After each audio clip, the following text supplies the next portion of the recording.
Hello mga kabayan, welcome. Tama na ang pag-scroll sa YouTube. I-type na ang Nurse ng Bayan para sa mga health tips and advice. Paano mabawasan ang paghilik? Ang paghilik ay hindi lang nakakainis. Maaari rin itong maapektuhan ang kalidad ng iyong tulog at kalusugan. May magandang balita.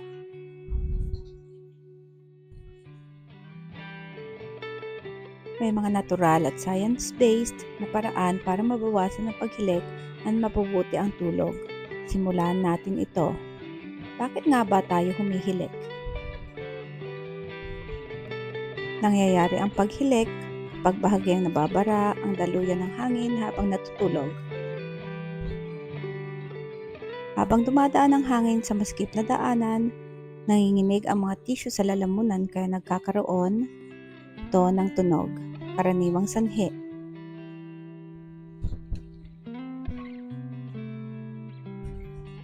Relax na muscles sa lalamunan.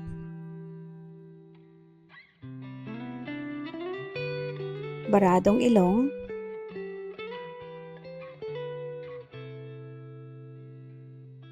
Posisyon sa pagtulog.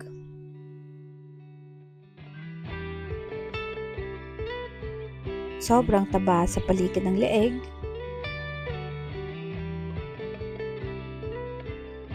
Mga pag-alam sa sanhi. Ang unang hakbang sa solusyon. Mahalaga ang posisyon sa pagtulog. Ang pagtulog ng nakatihaya ay maaaring magpalala sa paghihilik. Bakit?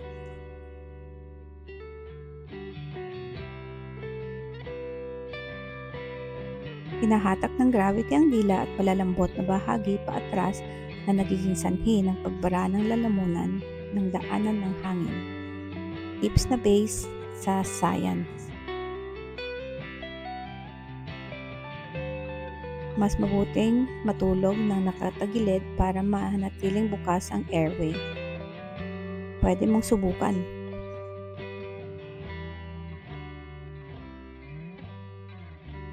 Gumamit ng body pillow.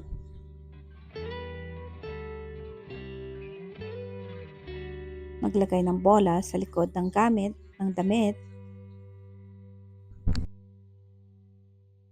Linisin ang iyong ilong.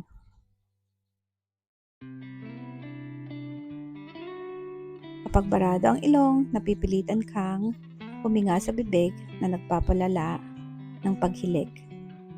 Ang natural na paraan.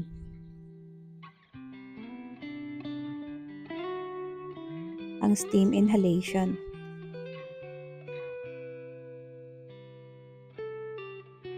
Maligamgam na pagligo bago matulog. Tail and nasal rinse.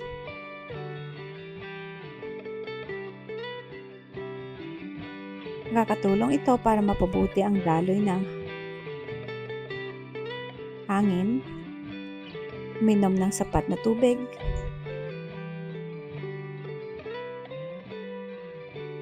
Kapag kulang sa tubig ang katawan, nagiging malapot ang mucus sa iyong ilong at lalamunan. Nagiging sanhi ito ng mas maraming friction at vibration.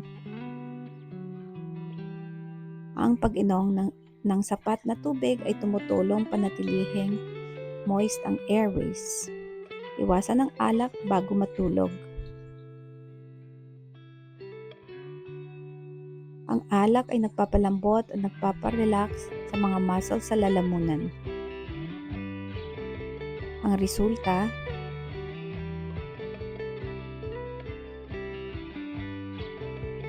mas madaling mag-collapse ang airway habang natutulog. Ayon sa studies, ang pag-inom ng alak bago matulog ay nagpapababa ng hangin.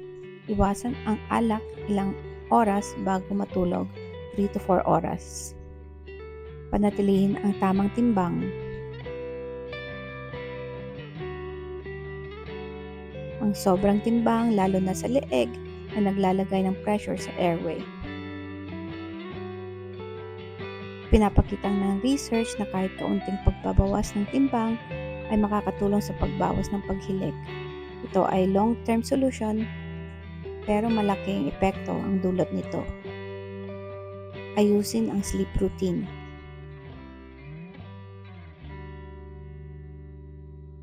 Ang hindi maayos na tulog ay nagpapalala ng paghilik. Kapag sobrang pagod, mas relaxed ang muscles sa lalamunan.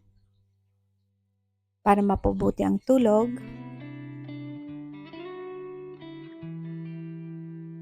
magkaroon ng consistent na oras sa pagtulog.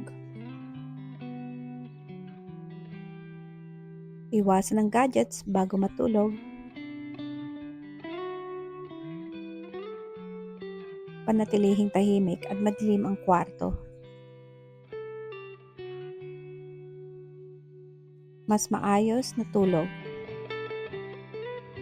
Mas maayos na paghinga. Subukan ang breathing exercises. Ang pagpapalakas ng muscles sa bibig at lalamunan ay maaaring makatulong. Halimbawa,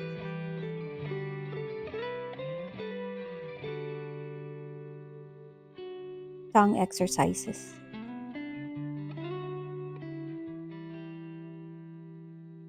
Paulit-ulit na pagbigkas ng vowels. Controlled breathing.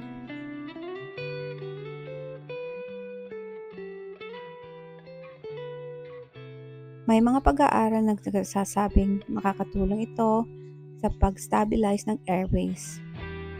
Panatilihin malinis ang kwarto.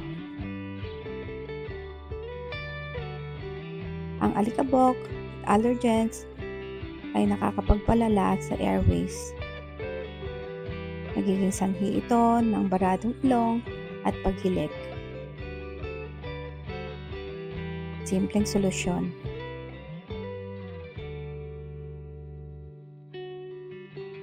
Regular na paglilinis.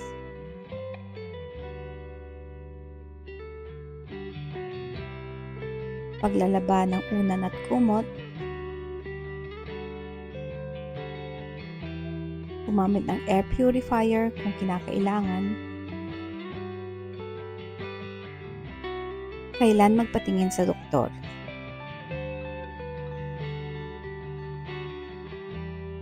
Magpatingin kung ang paghilik ay malakas at tuloy-tuloy na paghilik.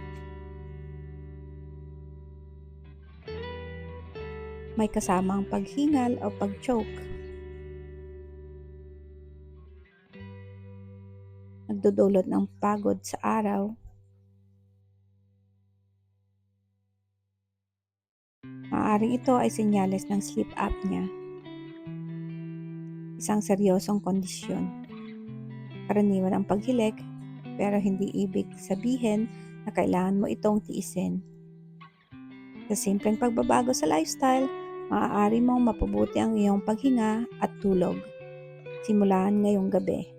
Follow para sa mas marami pang science-based health tips. Salamat mga kabayan. Till next time!